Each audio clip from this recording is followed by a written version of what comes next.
je vais me présenter rapidement et présenter les éditions Glénat Manga rapidement. Donc pour ma part, je m'appelle Stéphane Ferrand, je suis le directeur éditorial des Glénat Manga. J'ai repris le poste de Laurent Muller, qui était parti fonder les éditions 12 bis en 2007. Et depuis, je préside à la destinée du catalogue manga chez Glénat. Pour mon parcours, pour faire rapidement, moi j'ai été biberonné à la bande dessinée, on va dire par mon père, de base. Donc j'ai commencé effectivement à accueillir mon père, donc Bibi Fricotin, Charlot, les pieds nickelés, voilà. Évidemment, j'ai développé ce qui correspondait à ma génération, donc de Achille Talon à Lucky Luke, en passant par les Schtroumpfs, etc. Et je fais partie de cette génération, j'ai 40 ans aujourd'hui, je fais partie de cette génération particulière qui en plus a vu débarquer les comic books américains.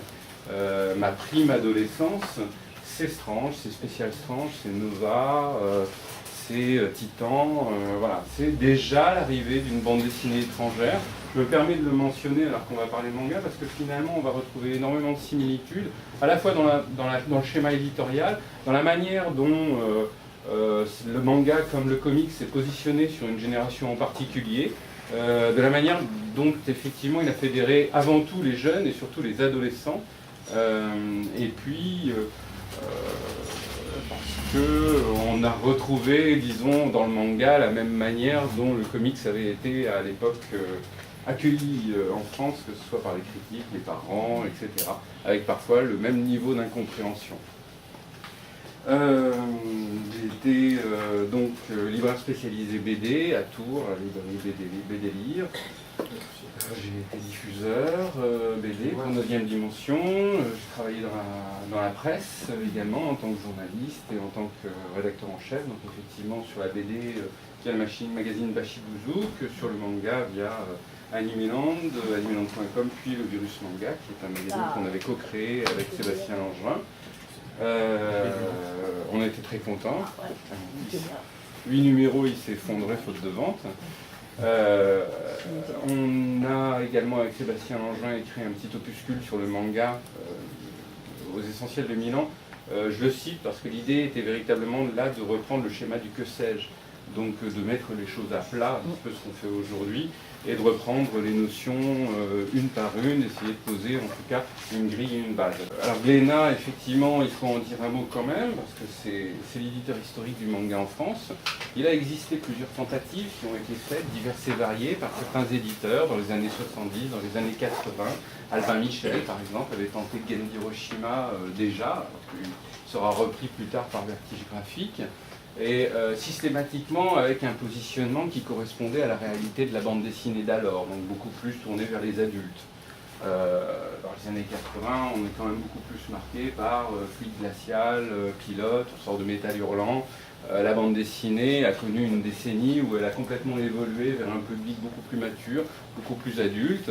On se retrouve effectivement dans un schéma avant l'arrivée du manga, où on a une bande dessinée pour adultes qui est extrêmement assise maintenant auprès de son public, dans les librairies. Alors c'est la promesse, voilà, des titres chez Casterman qui vont être extrêmement qualitatifs.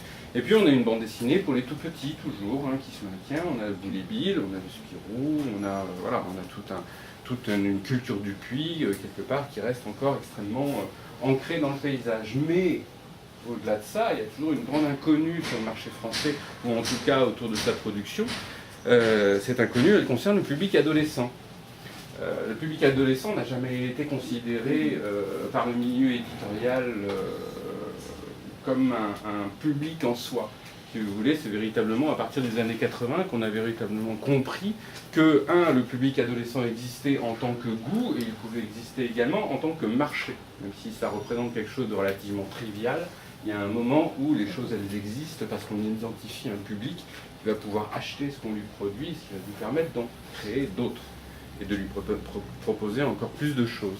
Ce schéma adolescent, pourtant, on a eu les traces dans l'arrivée du comics et dans l'importance que le comics a eu pour tout un ensemble de jeunes, et qui, voilà, le comic books, très différent effectivement de la bande dessinée pour enfants, très différent de Bully Bill, très différent des Tuniques Bleues, etc., plus marqué sur, je dirais, les attentes du public adolescent. Les attentes d'un public adolescent garçon, par exemple, donc il faut que ça se bastonne à un moment ou à un autre, quoi. On ne va pas faire que causer. Il faut quand même voilà, qu'il y ait un petit peu d'action, que ça bouge, que ça soit vivace, qu'il y ait des couleurs, que les cases soient déstructurées, que la page soit complètement réorientée dans sa manière de faire. Donc véritablement une dynamique dans le propos, dans la manière dont le personnage se comporte, dans la manière dont la bande dessinée est construite techniquement. Donc vraiment un schéma, je dirais, de création de bande dessinée en soi. Et c'est tous ces éléments qu'on va redécouvrir effectivement avec l'arrivée du manga, parce que le manga va s'adresser en premier lieu aux adolescents, comme on va le voir, et apporter tous ces développements avec énormément de force. Partant de là, l'histoire de Glénat Manga commence en 1989, lorsque Jacques Glénat part au Japon. On le dit, maintenant on en rigole, donc on peut y aller. Parce que Jacques Glénat, effectivement, éditeur depuis déjà 20 ans à l'époque, regarde le Japon, voit des gens qui lisent partout de la BD, puisqu'au Japon, la BD est lue par toute la population, 82% de la population japonaise qui lit du manga, puisque le manga, au Japon, contrairement à chez nous, se propose vraiment sur toute la gamme du public. Voilà, par différence de sexe et par différence d'âge. On va voir la répartition plus tard. Et donc, Glénat part au Japon pour vendre ses BD. Il dit, moi j'ai plein de BD, des gens qui lisent des BD, je vais leur vendre mes BD. Effectivement, ils ne vendent rien. Par contre, du coup, il a acheté. Donc c'est comme ça, par cette espèce de paradoxe étonnant, que Akira est proposé au public français en 1990, après signature du contrat en 89. Voilà, Akira, c'est un ovni. On pourra revenir un petit peu plus tard. Je pense que vous allez avoir des présentations de titres par les libraires. Ils ne manqueront certainement pas de vous en toucher un mot. C'est un titre intéressant, puisqu'il est déjà un petit peu à cheval entre l'âge adolescent et l'âge adulte. Le propos est adulte, le traitement est plutôt adolescent. On reste sur un traitement extrêmement dynamique, même si les thématiques sont matures, intelligentes et prêtes effectivement à réfléchir. À côté de ça, d'un point de vue purement technique de BD, c'est une œuvre, un chef-d'œuvre absolument magistral, un niveau de créativité et de maîtrise rarement atteint après lui. Quoi qu'il en soit, c'est une gamelle. En France, on le propose en presse, après on le proposera en volume, ça fait du buzz, tout le monde en cause, mais il faut le savoir, c'est pas un succès de vente. Et effectivement, ce que l'édition Glénat propose, c'est encore une conception, je dirais, à la franco-belge du manga. Puisque ce que nous proposons, ça ne va pas être effectivement cette édition-là, donc une autre édition qu'on a proposée. Au préalable, en fait, Akira sera proposé en librairie, donc en grand format, en volume cartonné, on est sur de la hardcover, et en sens de lecture français. On va revenir sur les spécificités du manga ensuite, mais effectivement, on est sur quelque chose qui est... colorisé. Pardon ? Et colorisé. Et colorisé, puisque effectivement, on avait acheté la version américaine, puisque la version américaine avait été colorisée par les Américains. Quoi qu'il en soit, au-delà d'essayer, au-delà de comprendre ou de voir une génération qui en elle-même n'a pas encore montré de manifestation quelconque, Claude Desrotés, à cette époque-là, est encore en gestation, il y a une curiosité, mais le positionnement n'est pas encore trouvé. Ça sera qu'en 1992, donc 2 ans plus tard, lorsque Jacques Glénat décide d'acheter Dragon Ball, que véritablement il saute le pas. Et c'est à ce moment précis que la bascule se fait. Puisque ce qui est proposé, c'est un produit qui va à l'encontre totale des canons du genre en termes d'édition de bande dessinée. On repart sur quoi ? Sur Dragon Ball, on va proposer un format poche, en noir et blanc, sorti de la BD de gare. À cette époque-là, ça n'existe plus. Et pourtant, immédiatement, on va trouver notre public avec ce format. Pourquoi ? Parce que justement, c'est ce public adolescent qui va réagir très rapidement. Le Club Dorothée, certes, a commencé, on commence à avoir les dessins animés qui viennent. Mais le produit éditorial, parce que le contenu, effectivement, on peut concevoir qu'il ait été tiré par la télévision et par le Club Dorothée. Mais le produit éditorial en lui-même, et c'est là aussi la deuxième révolution véritable du manga, c'est que le produit est adapté, je dirais, économiquement à son public. on se retrouve avec des petites BD qui coûtent pas cher. Et on se retrouve à s'adresser à un public adolescent qui ne gagne pas sa vie. On est d'accord. Donc a priori, qui fait avec l'argent de poche que ses parents lui donnent. Et d'un coup, on lui propose une histoire qu'il peut s'acheter lui-même. Et il y a ce processus, effectivement, immédiatement, de reconnaissance et d'identification qui fonctionne et qui fait qu'on a une génération d'adolescents qui, économiquement, trouvent une satisfaction, comme ça a pu l'être précédemment en allant acheter son journal de Spirou au kiosque à journaux dans le temps. Hein. Je veux dire, c'est exactement la même chose. Sauf que là, on a le produit qui identifie une génération ou la génération qui identifie le produit. Et d'un coup, ça fait effectivement basculer toute la production et toute la création en termes de bande dessinée, puisque même les imprimeurs vont connaître une véritable révolution, puisqu'on va les amener à acheter des machines à jaqueter, puisque là aussi, autre différence par rapport aux habituels hardcover en franco-belge, le manga se présente généralement en plus avec une jaquette. Donc tout le processus, toute la chaîne, si vous voulez, des métiers du livre va être bouleversée. Et je pense effectivement en dernier lieu les bibliothèques qui en elles-mêmes ont vu ces dernières années arriver un public jeune qui précédemment ne fréquentait pas forcément les bibliothèques. En tout cas, dans les rencontres avec les bibliothécaires que j'ai pu avoir, j'ai systématiquement eu ce retour. Et donc à partir de là, c'est parti. Ce qui était intéressant également, c'est que Glénat a commencé avec Dragon Ball tout de suite sur un shonen. Donc on va voir effectivement les différents genres. Le shonen manga reste le type de manga le plus répandu. Il correspond aux garçons adolescents, on va dire, pour faire assez rapide, même si ce n'est qu'une catégorisation éditoriale. Sorti de ça, Glénat n'a jamais cessé de proposer du manga. Après avoir développé le shonen pour les garçons, il va développer, par exemple avec Sailor Moon, qui va être fait le mois prochain par les éditions Pika, il va développer un titre plus orienté pour les filles. Donc le shonen et le shoujo vont se développer, les gammes de titres vont se démultiplier, jusqu'à arriver effectivement à des tentatives, voire premières émergences fin des années 90 de ce qu'on appellera le seinen, qui là sont plutôt des œuvres à destination d'un public adulte ou jeune adulte. Et à partir des années 2000, ça commence à être véritablement une deuxième explosion, un deuxième moment effectivement du manga. Pour comprendre ces moments et la solidité de cette culture, il faut comprendre que c'est la télévision qui a servi de locomotive pour cette culture.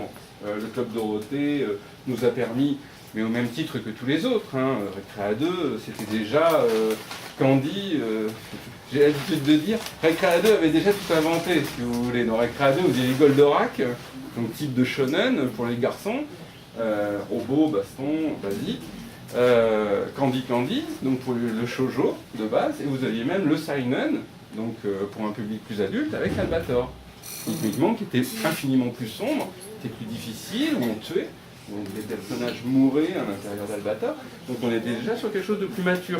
Puis ensuite, ça a été programmé sur des cases en France pour un public enfant, si vous voulez, c'est anecdotique. Malheureusement, on a souvent pointé du doigt le manga à cause de Ken le Survivant qui passait par exemple au Récréa 2. C'est un faux procès qui a été fait effectivement au manga à partir du moment où tout cela ne repose que sur les volontés du programmateur.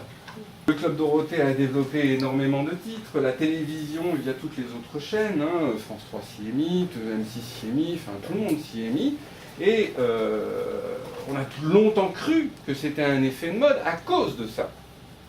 Parce que tout le monde disait, si le manga ça fonctionne, c'est seulement parce qu'il y a un dessin animé qui passe à la télé. Première erreur, primo parce que effectivement les éditeurs achetaient des titres relatifs aux dessins animés qu'on voyait à la télé, pas con, a priori, mais première erreur surtout parce qu'on voyait que les éditeurs allaient aussi acheter des titres qui ne passaient pas en dessin animé à la télé et qui néanmoins faisaient un chiffre de vente tout à fait correct. Et là ça aurait dû faire titre déjà de considérer que au-delà de la locomotive, il y a un deuxième effet qui existe et qui est une réalité.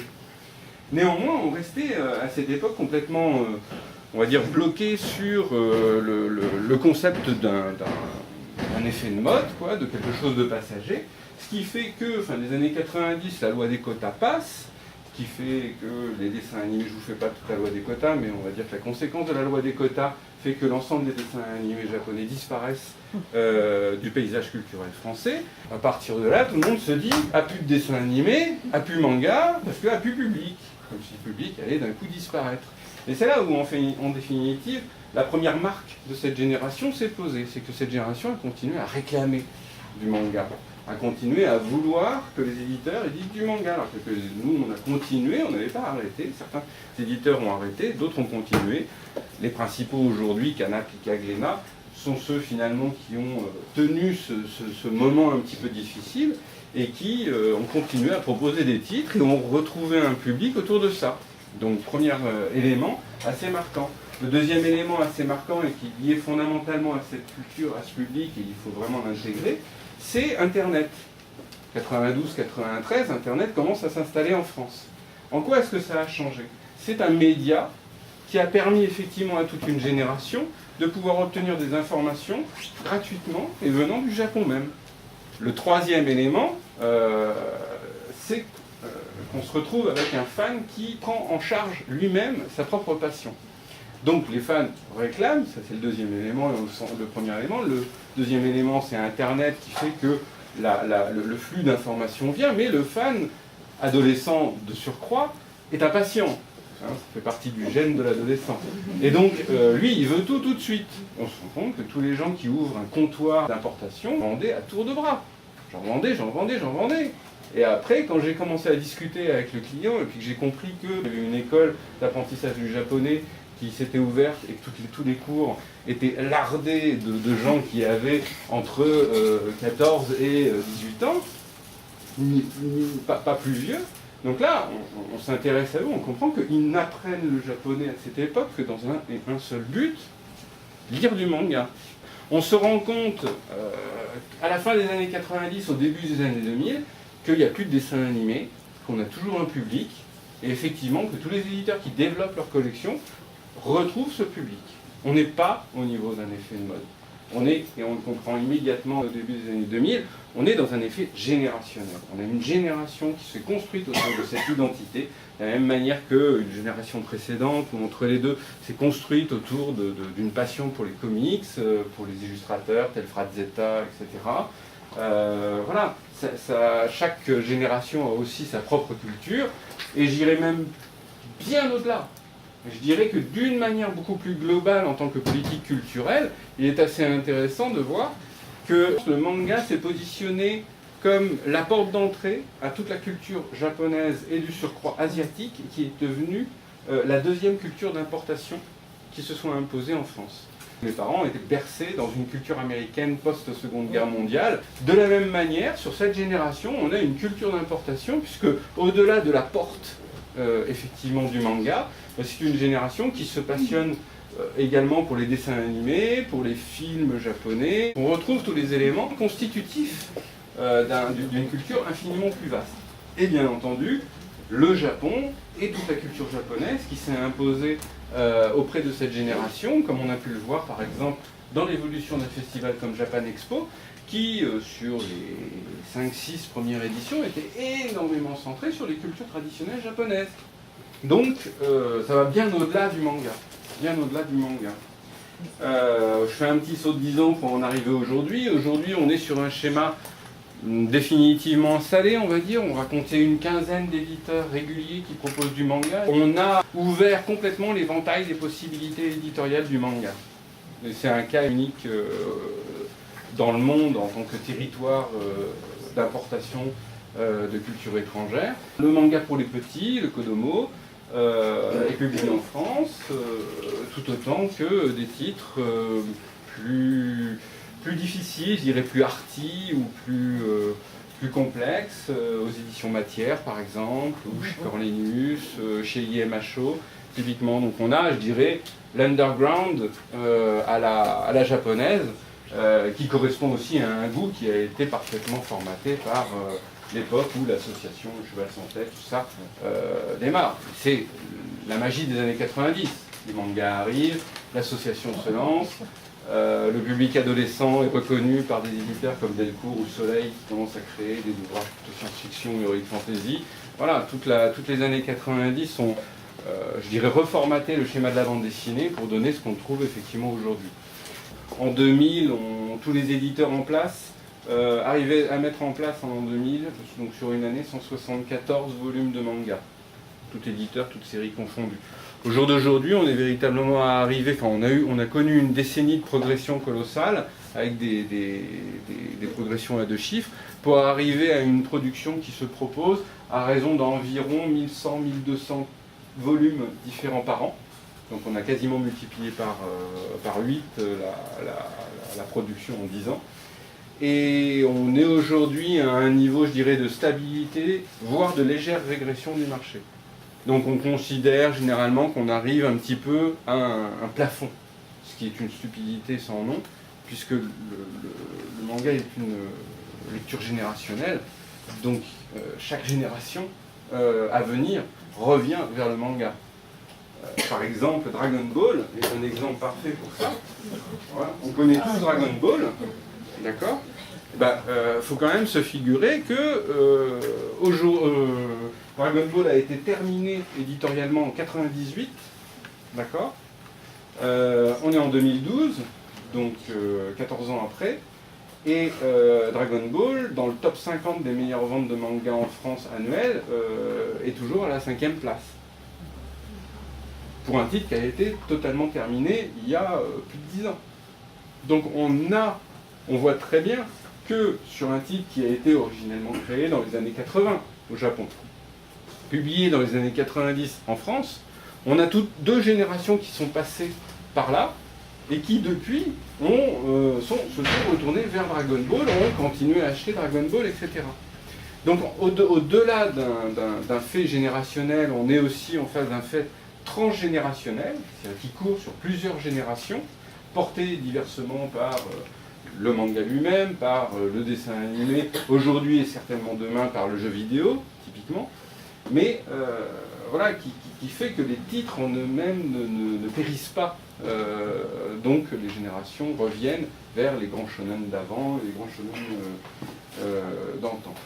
Nous avons généralement une conception de la bande dessinée qui est faussée par notre vision très franco-française du 9e art.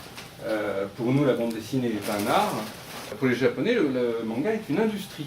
En France, ça serait plutôt un domaine artistique à développement industriel, tandis qu'au Japon, c'est un domaine industriel à tendance de développement artistique. Donc on est sur quelque chose qui, donc en tant que matrice, n'a d'intérêt pour un professionnel japonais qu'à partir du moment où il va pouvoir créer une série de dessins animés, créer ensuite 3, 4 jeux vidéo, vendre une dizaine de licences à des fabricants de jouets, en profiter pour en vendre une quinzaine à des fabricants de fringues, etc., etc. Ce schéma industriel a influé sur le schéma de la création. Le shonen manga repose sur le principe de la saga. Quand ça marche, vu qu'il y a tout un processus industriel qui prend le pas derrière une œuvre, il faut que l'œuvre, elle se continue. Il n'y a rien de plus proche, si vous voulez, du manga que les 3 mousquetaires de Dumas. Créé pour être un feuilleton, il est découpé en chapitres et il présente ses aventures de héros qui correspondent en plus pas mal au schéma du héros shonen. Mais bon, c'est une autre discussion. Mais quoi qu'il en soit, ce qui est intéressant, c'est qu'on prie l'auteur de bien vouloir livrer entre 20, parfois 32 pages par semaine. Parce que ce sont des rythmes hebdomadaires. Et on comprend toute la différence, effectivement, de production qui est induite autour de ça. En France, on fait une bande dessinée à 48 ou 54 pages en un an. Mais le processus est fait comme ça. En France, on considère que la bande dessinée est une œuvre et qu'elle est faite par un auteur. Donc ça veut dire quoi? Ça veut dire que, au pire, vous avez un auteur, au mieux, vous avez un scénariste et un dessinateur, qui effectivement se concentrent et créent quelque chose. Ici, l'objectif n'est pas le même, puisqu'on est sur un schéma industriel qui doit avoir un fort développement. Donc 22 à 30 pages par semaine, fois 52 semaines, ça fait beaucoup quand même. Et donc le schéma de création est complètement réorienté avec un auteur principal et un ensemble d'assistants qui viennent faire chacun une petite partie de la planche. Il y en a qui vont faire les trames. Et les trames, c'est les petites parties grisées qui donnent un petit peu de volume et de profondeur. Il y en a un autre qui va faire les arbres ou les véhicules. Voilà. Et l'auteur principal, il va faire que les personnages. Voire dans la fin de Dragon Ball, pour Toriyama, l'auteur de Dragon Ball, il ne faisait plus que les visages. Donc vous voyez, le schéma du processus industriel a recréé un schéma de création qui amène le manga à se proposer de manière extrêmement régulière sur une histoire à très fort développement, puisqu'on essaye de reposer sur la saga, et donc en définitive, s'adressant à un public adolescent, on le capte et on le captive avec encore plus de force, puisqu'on arrive à le captiver toutes les semaines. Ce fameux rendez-vous feuilletoniste qu'on a si bien maîtrisé jadis, et qu'aujourd'hui on ne pratique plus. Et on se retrouve effectivement avec des titres comme Dragon Ball qui font 42 volumes, et qui, reposant sur cette saga, ont en plus certaines intelligences de traitement scénaristique qui appuient encore plus le côté addictif de l'œuvre. Pourquoi ? Parce que lorsque Toriyama commence Dragon Ball, il commence à présenter une histoire aventureuse mettant en scène un jeune garçon. D'accord ? Lorsque Toriyama termine Dragon Ball à son 42e volume, vous avez lu toute cette saga, mais vous avez lu toute l'histoire de cet enfant qui, au fil des années et des parutions des volumes, et donc à l'exemple même de la réalité de la vie des lecteurs, le personnage vieillit. Et on va le retrouver ado, préadulte, on va le retrouver adulte, marié, père de famille. Dernier volume, il est grand-père. Donc ce principe de la saga, si vous voulez, on peut retrouver ça dans toutes les grandes sagas, mais où on suit aussi le vieillissement du personnage principal. Le coup de génie, le petit truc effectivement qui est très fort chez les Japonais, c'est qu'ils ont toujours eu soin et intelligence de faire en sorte de proposer dans leurs œuvres des personnages principaux qui ont l'âge de leur lecteur cible. Tintin, il n'a pas l'âge de l'enfant qui lit. Alors certes, il a des éléments qui sont valorisants, intéressants, qui créent l'admiration, mais la marque forte du manga au Japon et partout ailleurs, et notamment une des raisons pour lesquelles il marche très bien en France et partout ailleurs dans le monde, c'est que l'ado ou le préado, lorsqu'il lit un shonen, il est en face d'un personnage principal qui a son âge. Son processus d'identification peut fonctionner à plein. Alors bien sûr, on se retrouve avec des ados qui pilotent des robots géants ou des voitures de course. Ridicule quand on essaye de poser. Mais on n'est pas là pour être cohérent. On est dans de la distraction. On amuse les gens. On les distrait. Donc oui, il y a des personnages qui sautent à 200 mètres de hauteur et qui balancent des boules de feu. Mais il est ado. Et quelque part, voilà, ça travaille quelque chose dans le lecteur. On retrouve ça d'une manière générale dans l'organisation par genre du marché du manga.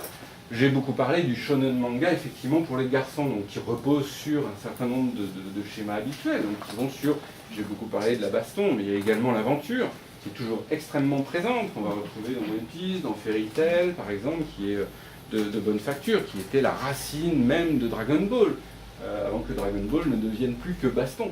Mais l'enfant qui prenait Dragon Ball était plus en recherche d'aventure. L'adolescent, lui, il veut savoir qui c'est le plus fort. Et donc l'histoire a évolué et basculé d'une histoire d'aventure à une histoire de baston. La fin de Dragon Ball, c'est un méchant qui vient des étoiles, la bagarre, il meurt, un méchant qui vient des étoiles, la bagarre, il meurt, voilà. Dragon Ball de base, l'aventure, c'est la quête d'un jeune garçon qui parcourt la planète pour retrouver 7 boules de cristal et grâce à ces 7 boules de cristal faire exaucer son vœu. D'un bout à l'autre de la série, on est quasiment sur une autre histoire, avec d'autres personnages plus vieux, avec d'autres schémas de fonctionnement. Et effectivement, ça suit le vieillissement. C'est pour ça que ces grandes sagas de shonen peuvent durer extrêmement longtemps. Naruto, dont vous avez tous entendu parler, par exemple, c'est l'archétype même du shonen.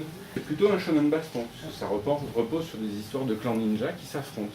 Donc, il est un excellent manga par ailleurs, que je ne pourrais que trop conseiller. Il n'y a rien de plus proche du manga que Star Wars. Vous devez avoir en premier lieu un héros. Et ce héros, il doit être un héros manichéen. Voilà, non mais dans nos sociétés occidentales, on n'a jamais cessé de marcher sur la tronche du héros depuis 20 ans. Et le comic book en tête. Le héros, on l'a traîné dans la boue. On l'a littéralement détruit. Au Japon, ils sont toujours restés sur un schéma du héros absolument manichéen. le héros est bon. Il est bon comme du bon pain, il est bon à être bon. C'est vraiment mais à un niveau de naïveté. Il n'y a rien de plus proche que Luke Skywalker, qui est d'une fadeur, vraiment, mais navrante. Il est gentil, mais quelque part, il est presque trop gentil par rapport à l'histoire que Lucas lui fait vivre. Le sidekick humoristique, on va le retrouver. Alors, chez Star Wars, vous allez avoir le choix entre C3PO ou R2D2. Dans Dragon Ball, ça va être Krillin, par exemple.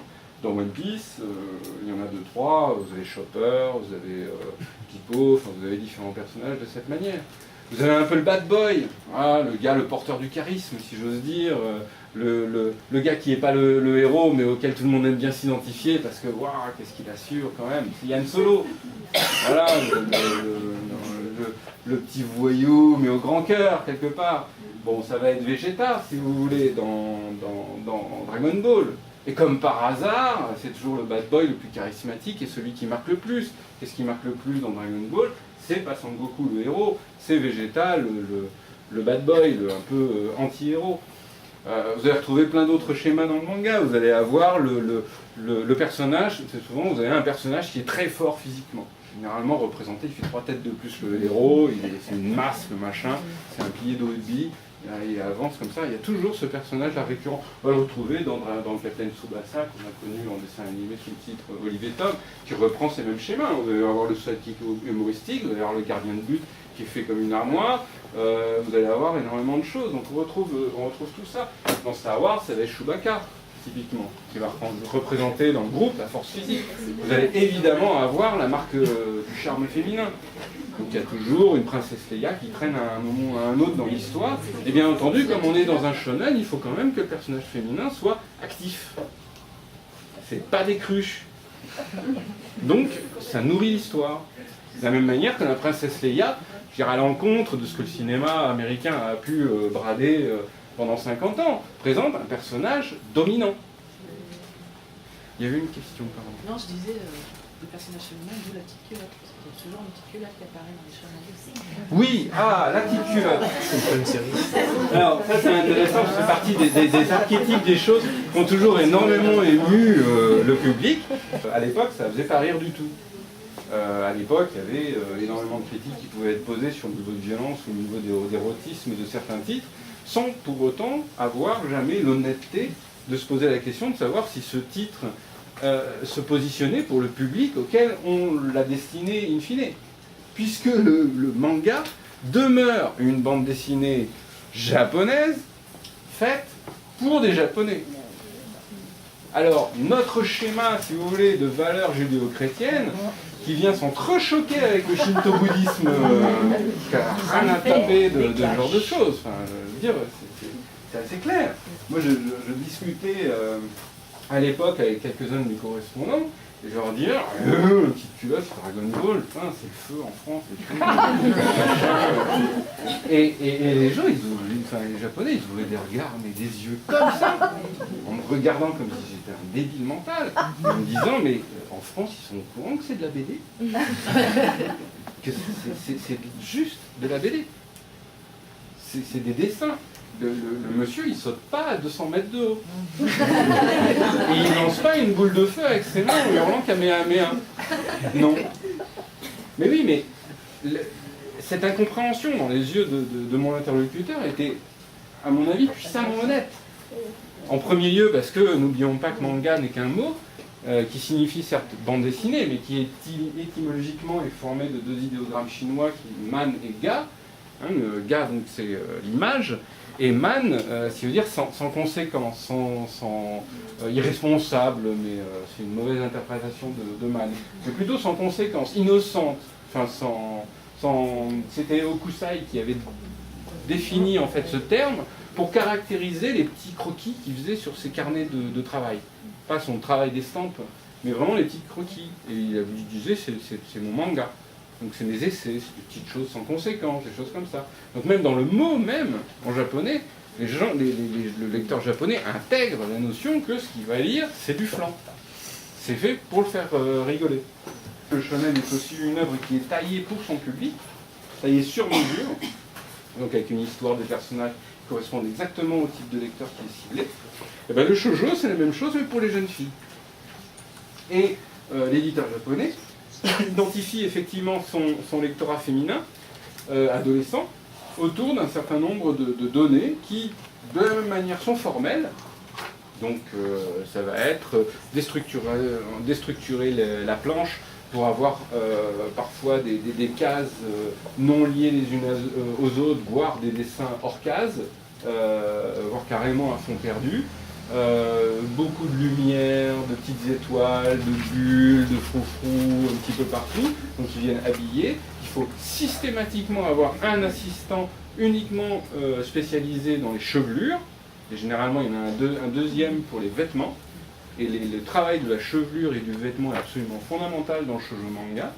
Le shoujo manga repose sur des histoires de relations humaines, donc soit les histoires de relations amoureuses, soit les histoires de relations amicales, qui étaient identifiées comme telles, comme étant les éléments les plus attendus d'un public féminin lorsqu'il lit une BD. Donc des schémas absolument différents du manga shonen, et qui ont effectivement cristallisé tout un public. Le manga shoujo est d'une manière générale moins long que le manga shonen, parce qu'il essaye de reposer sur un scénario plus construit, plus élaboré d'une certaine manière. Le schéma shonen est beaucoup plus récurrent. Donc on va avoir, je dirais, quelque chose de répétitif. Comme je disais, le méchant qui vient de l'espace, la baston, le méchant qui vient de l'espace, etc. Ou trouver les 7 boules de cristal, le dragon, faire un vœu. Les boules disparaissent, et bon, on repart chercher les boules de cristal. Toujours un vœu à faire. Donc bon. On retrouve effectivement des éléments scénaristiques non récurrents dans le shoujo, puisque la récurrence lasse le public féminin beaucoup plus que le public masculin. Donc de fait, toutes les orientations techniques et la créativité du shoujo est encore une fois parfaitement taillée pour le type de public auquel ça se destine. Et je dirais, c'est d'autant plus intéressant de comprendre que l'humain, fondamentalement, n'est pas très différent qu'il habite à Tokyo ou à Paris. Quand on y va, quand on connaît les gens et quand on réfléchit, on s'aperçoit que les gens, de manière générale, veulent tous la même chose, refusent tous la même chose, et ont tous les mêmes rêves ou tous les mêmes attentes. Donc il n'y a rien d'étonnant lorsque on essaye de concrétiser en images et en personnages les attentes d'une génération ou d'une tranche de public. Il n'y a rien d'étonnant que ça fonctionne tout aussi bien à Tokyo, alors que c'est fait par un japonais pour des japonais, qu'à l'autre bout du monde, aux USA, ou en France, ou en Amérique du Sud. Voilà, parce que les jeunes attendent les mêmes valeurs, ils attendent les mêmes types de héros, ils attendent ils ont les mêmes besoins. Et je pense que c'est d'autant plus intéressant que il y a un moment où l'adolescent a besoin de schémas de valeurs, qu'il recherche, qu'il est en recherche et en demande de ces schémas de valeurs, et que dans le schéma culturel actuel, il est plutôt difficile d'arriver à trouver ce schéma de valeurs, fût-il absolument manichéen. Il n'est pas forcément une mauvaise chose à cette époque-là. Ils ont un mot du seinen, donc le manga pour jeunes adultes, donc qui se développe de plus en plus, et on le comprend d'une manière parfaitement logique. De la même manière, ai-je expliqué que le manga est un schéma et un système transgénérationnel. De la même manière, on comprend parfaitement que le jeune ado qui lisait Dragon Ball au début des années 90, il a 20 ans de plus aujourd'hui. Ce type de lecteur ou de lectrice conserve le vrai souvenir profond d'un plaisir immense en ayant lu des mangas, voire à continuer à lire des mangas un peu au long cours petit à petit. Et finalement arrive aujourd'hui en librairie, je dirais, l'esprit ouvert à ce qu'on lui propose, une BD, un comics, un manga. L'origine, je pense, pour cette génération, pour ces premiers lecteurs de manga, toute la génération 90, l'origine de la BD importe peu, finalement. Et aujourd'hui, ce qui compte, c'est d'avoir une bonne histoire.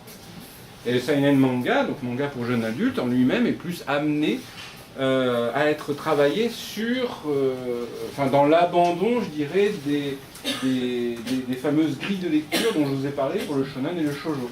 Le seinen est systématiquement plus mature, plus complexe, plus travaillée. Il propose systématiquement une histoire plus étoffée.